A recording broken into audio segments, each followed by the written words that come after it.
the Talisman of Everhaven. Snow fell like whispered secrets across the village of Everhaven, each flake carrying the weight of ancient memories and forgotten promise. Ada Whitmore pressed her nose against the frosted window of her grandmother's cottage, watching the crystalline dance beyond the glass while her elders gathered around the hearth, their voices low and reverent as they spoke of the approaching winter solstice. At 17, Ada had heard these stories countless times. Tales of a magical talisman that could banish winter's harshest bite, of rituals performed by moonlight, of gifts that meant more than gold. But unlike the wide-eyed children who hung on every word, Ada found herself caught between belief and skepticism, her practical mind warring with the part of her heart that yearned for magic to be real.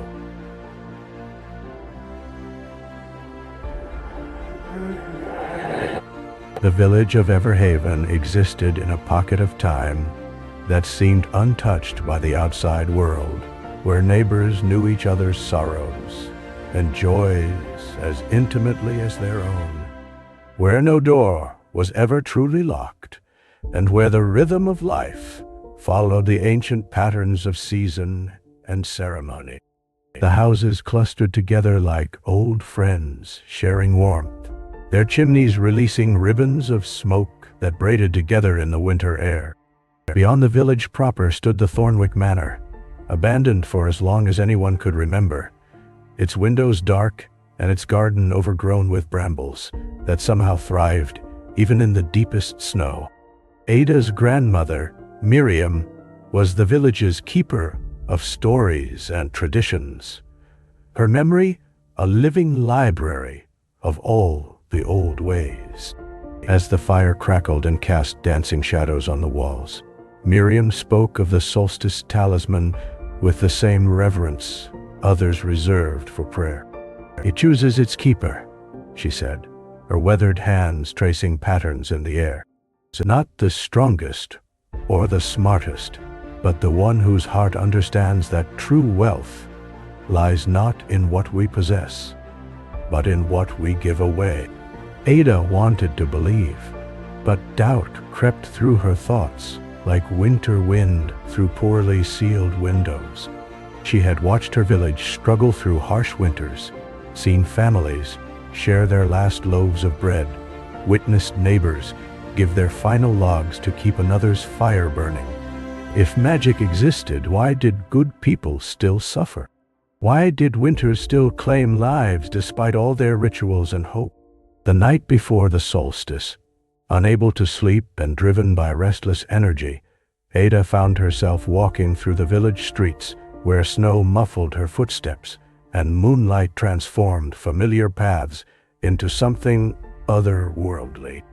Her feet carried her, almost without conscious thought, toward Thornwick Manor, where she had always been drawn to the abandoned house, though she'd never dared venture inside.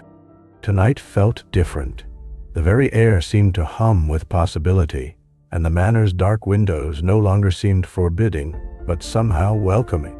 The front door, which local children swore was locked and barred, opened at her touch with barely a whisper of sound. Inside, dust motes danced in shafts of moonlight that streamed through gaps in boarded windows, and Ada's breath formed small clouds in the cold air. The house felt alive with memory, not haunted, but inhabited by the echoes of all who had lived and loved within its walls. She moved through rooms filled with covered furniture, following an instinct she couldn't name, until she found herself before a bookshelf that seemed ordinary except for the strange warmth that radiated from it. Her fingers found a leather-bound volume that moved at her touch, revealing not books behind, but a hidden chamber that glowed with soft, golden light. Within that secret space lay the solstice talisman, exactly as her grandmother had described it, a pendant of intricate silver work surrounding a stone that seemed to contain captured starlight. The moment Ada's fingers touched the talisman, warmth spread up her arm and through her entire body. and she understood with crystalline clarity that her skepticism had been a protection against disappointment, a wall built to keep wonder at bay. But understanding the talisman's reality was only the beginning. As Ada lifted the pendant, words appeared on the chamber walls, not carved or painted, but glowing with the same gentle light as the talisman itself. The message was clear. The talisman's power could only be awakened through 7 acts of true giving, performed not for recognition or reward, but from genuine love for her community. She had until the moment of solstice, less than 24 hours, to complete the challenge. Ada's first thought was panic, but as she stood in that hidden chamber, she realized that her entire life in Everhaven had been preparation for this moment. She knew every soul in the village, understood their struggles and dreams, their private sorrows and unspoken needs. The challenge wasn't to discover what gifts to give, but to find the courage to give without reservation.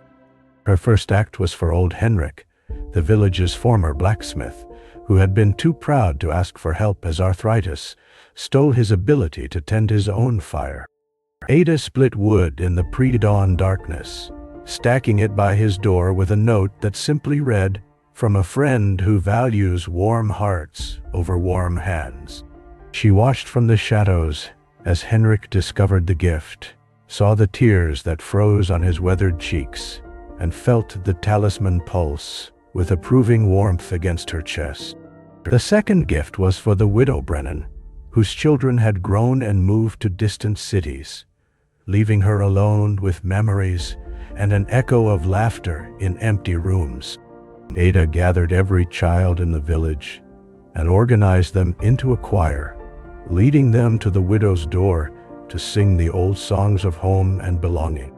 The woman's face, when she opened her door to find the village's young voices raised in harmony, was worth more than any treasure. For her third act, Ada approached the village's most difficult resident, Cornelius Grimm, a man so bitter and isolated that children crossed the street to avoid him. She spent hours listening to his complaints and criticisms, really listening, until she understood that his anger was grief turned outward, mourning for a life that had disappointed him at every turn. Instead of arguing or defending, she simply said, "You're right to be angry. Life has been unfair to you." The acknowledgement broke something loose in the old man's heart, and for the first time in years, he wept. The fourth gift required Ada to swallow her own pride. She went to Marcus Webb, a boy her own age with whom she'd quarreled over some long-forgotten slight, and offered not just apology, but genuine friendship. Their reconciliation rippled through the village's young people, healing old wounds and bringing former friends back together just in time for the solstice celebration. As word of Ada's mysterious mission spread, for in a village as small as Everhaven, secrets lasted about as long as morning mist. Others began joining her efforts. Her fifth act became a community endeavor, as she organized the village to surprise the Kowalski family, whose bakery had burned down just as winter's grip tightened.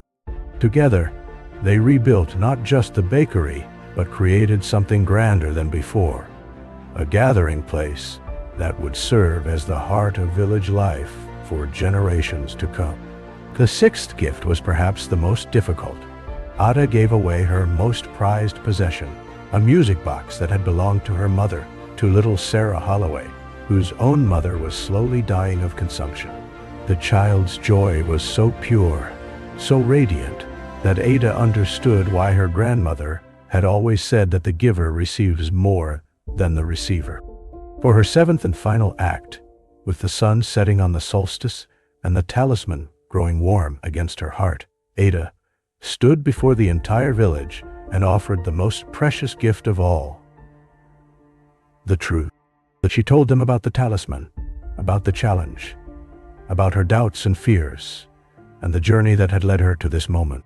She offered to share the talisman's power, not as its sole keeper, but as part of a community that had taught her what magic really meant. As the last word left her lips and the sun touched the horizon, the talisman blazed with light that seemed to come from the heart of summer itself. The light spread outward, touching every house, every person, every creature in Everhaven, and the bitter cold that had threatened to claim lives retreated before its warmth. But the true magic wasn't in the supernatural glow. It was in the faces of her neighbors, in the bonds that had been strengthened, in the understanding that they were all part of something larger and more wonderful than themselves. The celebration that followed lasted until dawn, with music and dancing and storytelling that wove the night's events into the village's living history. Ada found herself at the center of it all, no longer the skeptical girl who had doubted the old stories, but a young woman who understood that the greatest magic was the one created when people chose to care for each other without reservation. When spring returned to Everhaven, the talisman's physical warmth faded, but the community it had helped forge remained strong. Ada became the village's new keeper of traditions, but she changed them too, ensuring that the spirit of giving wasn't confined to a single night or ceremony. She established a circle of 7, where villagers committed to acts of selfless giving throughout the year, understanding that magic wasn't something that happened to them, but something they created together.